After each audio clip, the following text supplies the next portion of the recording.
You raised your hand. The senior director asked who wanted to lead the cross-functional integration project, and you volunteered because you thought that was what ambitious people did. 6 months later, you were working 60-hour weeks. 3 departments were stonewalling you. Every missed milestone had your name on it, and you sat in the performance review listening to someone say you need to demonstrate better judgment about workload management. The person who nominated you, the one who called it a career-making opportunity, had already been promoted, partly by pointing to the initiative they launched and handed off. You built their case for advancement. Nobody forced you. Nobody threatened you. You leapt. You thanked them. And that's the game. They didn't make you do anything. They made you want to. Here is how manufactured voluntarism works. It is a stacked sequence of psychological levers applied so smoothly that you experience the result as your own decision. Flattery that doubles as moral obligation. You're the only one with the skills to handle this. If you're the only one, refusing feels selfish. Then scarcity. This won't come around again. Then urgency. We need someone by end of day. Then reciprocity. Remember when we greenlit your conference budget? One lever is resistible. 4 in sequence in a single conversation while your manager is watching. That's a kill box. And they never start with the real ask. They start small. Can you just sit in on one planning call? And once you've said yes, refusing the larger request means admitting your first yes was a mistake. So you don't refuse. The system never frames any of this as a demand. It frames it as an invitation. The moment you feel coerced, you resist. The moment you feel chosen, you comply. High performers fall hardest. Your ego says you can handle it. Your conscientiousness says you should. Your track record makes you the obvious ask. The traits that made you successful are the exact traits being used against you. Now the 5 traps. I want you to notice how many you've already walked into. The doomed project. They hand you a massive, under-resourced, politically orphaned initiative and frame it as high-visibility strategic work. This reports directly to the VP. What they don't mention is that 2 people already turned it down, the budget was cut before you arrived, and the timeline was set by someone who has never shipped anything. 12 months later, the project gets deprioritized in a strategy pivot. Your year of work vanishes. Your name is on a dead initiative with no line of sight to revenue, and in a calibration meeting that is indistinguishable from failure. The permanent rescue. A team is failing. A client is furious. A process is hemorrhaging money. They ask you to step in temporarily and stabilize. Just get it back on track. But temporary becomes permanent because once you stop the bleeding, pulling you out restarts it. You went from succession visible to structurally trapped, holding a role nobody else wants with no political air cover to exit. You saved the ship.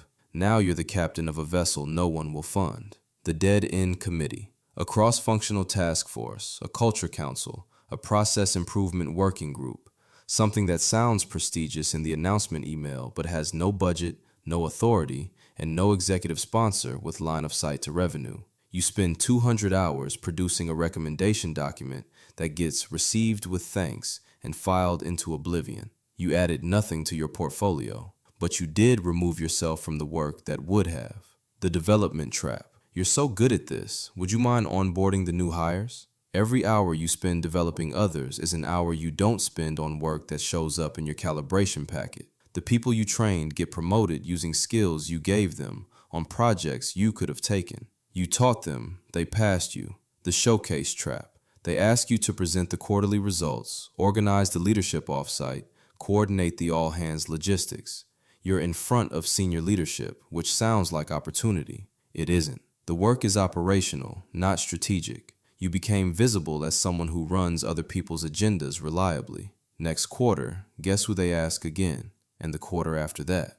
Here's why the system never stops doing this. It gets high-effort discretionary labor at 0 cost and 0 accountability. When things go wrong, the defense is already loaded. You volunteered. It sorts the org in real time, identifying who absorbs and who pushes back, then routing all future unsponsored work toward the first group. And it keeps the most capable people so buried in execution that they never build the sponsor relationships, the calibration narrative, or the strategic body of work to compete for seats at the table where decisions actually happen. I've sat in those talent review meetings. Your name comes up as incredibly reliable. That is the kiss of death. Reliable means you stay where you are. Your overwork is not a resource planning failure. It is the system allocating you exactly where it needs you. Here's what happens over time. Your reputation calcifies. In calibration meetings, your name gets tagged strong executor or great utility player. Those aren't compliments, they're classifications. Promotion discussions happen without you in the room and without your name on the list, because the people deciding have already filed you under infrastructure. You stop getting invited to strategy sessions. You notice your peers, some of whom you trained, are now 2 levels above you. Then one day you say no to something, and you're not someone setting a boundary, you're checked out, not a team player. Difficult lately. That's the trap's final move. The system punishes withdrawal harder than it ever rewarded compliance. So what do? I'm not going to promise safety. This is not a system designed to be safe for people who push back. But here is the least bad playbook. Never volunteer publicly or emotionally. Let the silence sit. When approached, one flat sentence. Let me understand the full scope before I commit to anything. This buys time and signals you're not a reflexive yes. Follow up in writing. To confirm, this involves X hours, Y deliverables by Z date, and means I will not be doing A and B. Please confirm these trade-offs are acceptable. Force them to own the cost on the record. If pressure escalates, escalate your refusal. Copy your manager. Which of my current commitments should I deprioritize? Make the zero sum visible. Long term, track your workload publicly. Keep commitments narrow and documented. Build your reputation outside your immediate reporting chain so a single manager can't define your ceiling. But understand, even executing all of this cleanly, you can still lose. Organizations structurally prefer people who absorb over people who negotiate. You are reducing the bleeding. That is the best case outcome. They don't drag you to the guillotine. They make you volunteer to build it. Most people don't realize what happened until the blade is already falling. And even then, some part of them whispers,